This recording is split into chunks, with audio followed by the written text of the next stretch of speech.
আসসালামু আলাইকুম ওয়া রাহমাতুল্লাহি ওয়া বারাকাতুহু। আলহামদুলিল্লাহি রাব্বিল আলামিন ওয়াসসালাতু ওয়াসসালামু আলা রাসূলিহিল কারীম ওয়া আলা আলিহি ওয়া আসহাবিহি আজমাইন। আম্মা বা'দ।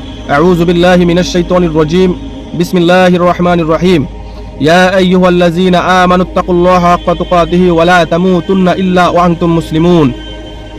মা কানা মুহাম্মাদুন আবা আহাদিন মির রিজালিকুম ওয়ালাকিন রাসূলুল্লাহি খাতামুন নাবিয়্যিন ওয়া কানা আল্লাহু বিকুল্লি শাইইন আলীমা। وقال النبي صلى الله عليه وسلم أنا خاتم النبيين ولا نبي بعد إن العلماء ورثة الأنبياء।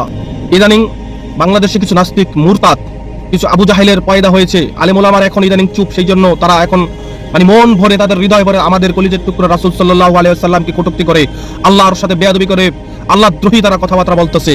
তাদের মধ্যে একজন রাখাল রাহা, আরেকজন হচ্ছে সোহেল হাসান গালিব। তারা কবিতার মাধ্যমে, তারা ফেসবুক স্ট্যাটাসের মাধ্যমে আল্লাহর সাথে খোদাদ্রোহী এবং রাসূল সাল্লাল্লাহু আলাইহি ওয়াসাল্লামের সাথে কটূক্তি করে তাকে গালি দেয়। নাউজুবিল্লাহ।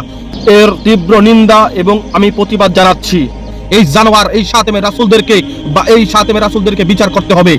বাংলাদেশের সরকারকে বিচার করতে হবে, নাইলে বাংলাদেশের তৌহিদ জনতা এর বিচারের শেষ দেখেই ছাড়বে ইনশাআল্লাহ। এই বাংলাদেশে তৌহিদি জনতা কিছু বললে আপনারা বলেন মব। সেই জন্য আজকে 4-5 দিন যাবত এই তৌহিদি জনতা ধৈর্য ধারণ করে আছে, তারা কিছু বলতেছে না। কিন্তু আমি লক্ষ্য করতেছি এই সরকার, এই ইন্টারিম গভর্নমেন্ট, এই তাদেরকে আশ্রয় এবং প্রশ্রয় দিতেছে। আমরা এখন যেটা বুঝতেছি, তারা যদি বিচার না করে এই শাতেমে রাসূলদের কিভাবে বিচার করতে হয় সেটা বাংলার তৌহিদি জনগণ জানে। সুতরাং এই বাংলাদেশে শাতেমে রাসূলদের কোনো ঠাঁই হবে না। এই বাংলাদেশে কোনো নাস্তিক মুরতাদ যারা আল্লাহর শানে বেয়াদবি করে, রাসূলের শানে বেয়াদবি করবে, তাদের এই বাংলাদেশে জায়গা হবে না। কিন্তু একটা দুঃখ এবং পরিতাপের বিষয় হচ্ছে যে হেফাজতে ইসলামের জন্ম হয়েছে শাহবাগের গণজাগরণ মঞ্চের উত্থান থেকে, সেখান থেকে তাদের শাপলা চত্বর, শাপলার গণজাগরণ হয়েছে। কিন্তু আমি লক্ষ্য করলাম এই ইস্যু নিয়ে হেফাজতে ইসলামের কোনো বিবৃতি দেখলাম না।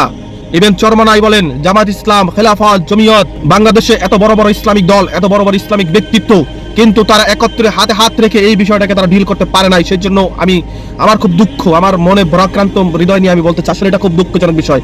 যেই হেফাজতের জন্ম হয়েছে কিভাবে সেটা আমরা জানি, কিন্তু আজকের হেফাজত আর আগের হেফাজত এক নয়। এবং যেই সুন্নিয়ত, যেই তাহিরি ভণ্ড তাহিরি, যেই সুন্নিয়তরা সবসময় নবী প্রেমী বইয়া চিল্লাও, গলা ফাটাও, যেই সুন্নি নামক ভণ্ডরা, আটরশি সুন্নি নামের ভণ্ডরা, মাইজ ভান্ডারি সুন্নি নামের ভণ্ডগুলানি, মাজার পূজারি সুন্নি নামের ভণ্ডগুলানি, তোমরা যারা নবী প্রেমিক বইলা চিল্লাও, তোমরা রাস্তায় গলা ফাটাও, তোমরা জিলাপি খাও, তোমরা সিন্নি খাও, তোমরা মিলাদুন নবীতে তোমরা বিশাল বড় গাড়ি বহর নিয়ে ফুল দিয়ে তোমরা মনে করো যে গণজাগরণ তৈরি করো, কিন্তু যখন প্রয়োজন হয় নবী প্রেমিকদের, যখন প্রয়োজন হয় সত্যিকারের নবী প্রেমিকদের, তখন তোমাদেরকে দেখা যায় না।